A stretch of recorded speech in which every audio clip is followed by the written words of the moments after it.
Agora está connosco o Orián Fancelli, analista na Partido do Brasil. Muito boa noite, obrigado por estar connosco. Logo neste segundo dia de campanha, a Lula tem esta ação admitida pelo TSE. Politicamente, qual é o peso disto? Boa noite a todos, boa noite, Rodrigo. É um prazer estar aqui com vocês. Eu acredito que o primeiro ponto para a gente levar em conta é a questão ética disso tudo, porque independentemente do desfecho jurídico que isso tiver, dinheiro público bancando uma celebração biográfica de um pré-candidato em rede nacional, isso acontecendo 7 meses antes de uma eleição, isso é eticamente indefensável.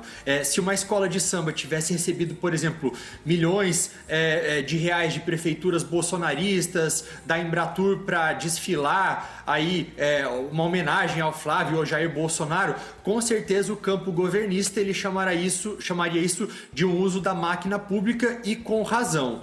Então, isso acaba sendo bastante complicado. Agora, a defesa vai dizer que o carnaval ele é uma manifestação cultural protegida e que a escola ela escolheu livremente esse enredo e que, portanto, o presidente Lula ele não pode ser responsabilizado por isso. Agora, isso não quer dizer que em nenhum momento o campo bolsonarista ou até mesmo outros candidatos da oposição não vão aproveitar de tudo isso que está acontecendo. A defesa agora do presidente Lula tem 5 dias para preparar para preparar algo para poder dizer, para poder se justificar em relação a tudo isso, e depois vai haver ali todo um processo de produção de provas, quem decidiu o patrocínio, se houve articulação política, qual o alcance dessas transmissões, alegações. Então tudo isso ainda vai ser um processo bastante longo que deve acabar apenas depois das eleições, que vão ter o seu primeiro turno em 4 de outubro. Mas o custo político com certeza minimamente vai vir.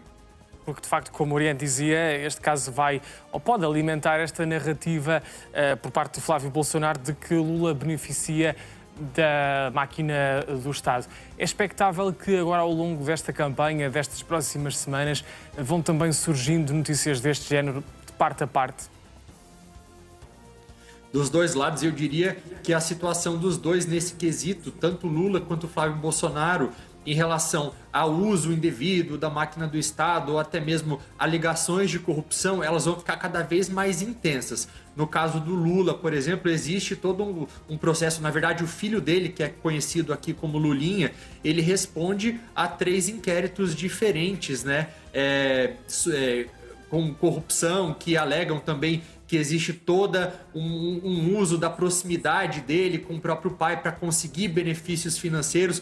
Flávio Bolsonaro ele tem suas próprias questões também. Foi o caso, por exemplo, de um áudio que foi vazado pela imprensa por um site chamado The Intercept Brasil, que mostrava Flávio Bolsonaro pedindo para o Daniel Vorcaro, que era um banqueiro que é acusado hoje de ser responsável pela maior fraude bancária da história do Brasil. Estamos falando de algo em torno de mais de 40 bilhões de reais e Flávio Bolsonaro pedindo dinheiro para ele poder financiar o filme do seu próprio pai. E talvez a grande questão em relação a essa acusação contra o Flávio não seja sequer o fato dele ter pedido dinheiro, porque esse escândalo do Banco Master ele acabou já atingindo pessoas de diferentes posições do espectro político, pessoas ligadas ao presidente Lula, até mesmo a esposa de um dos ministros do STF, da Suprema Corte Brasileira, que teria sido contratada por esse advogado, né? O escritório de advocacia dela teria sido contratado e ela recebido milhões de reais também. Mas na questão do Flávio, Rodrigo, especificamente, é porque ele foi pego mentindo publicamente. E essa que é a grande questão, é a naturalidade com que ele mentiu. Porque no mesmo dia ele foi perguntado por um jornalista sobre isso, sobre esses áudios, aí disse que nunca tinha falado com Daniel Vorcaro, e aí mais tarde, nesse mesmo dia, os áudios são divulgados pela imprensa, ou seja, ele foi desmascarado em rede nacional. E com certeza os dois lados têm aí cartas nas mangas para serem usadas ao longo das próximas semanas para tentarem atingir seus inimigos. Sem dúvida, é o segundo dia de campanha aí no Brasil. Muita tinta vai continuar a correr. Agradeço a presença, Orián. Boa noite. Boa noite, muito obrigado.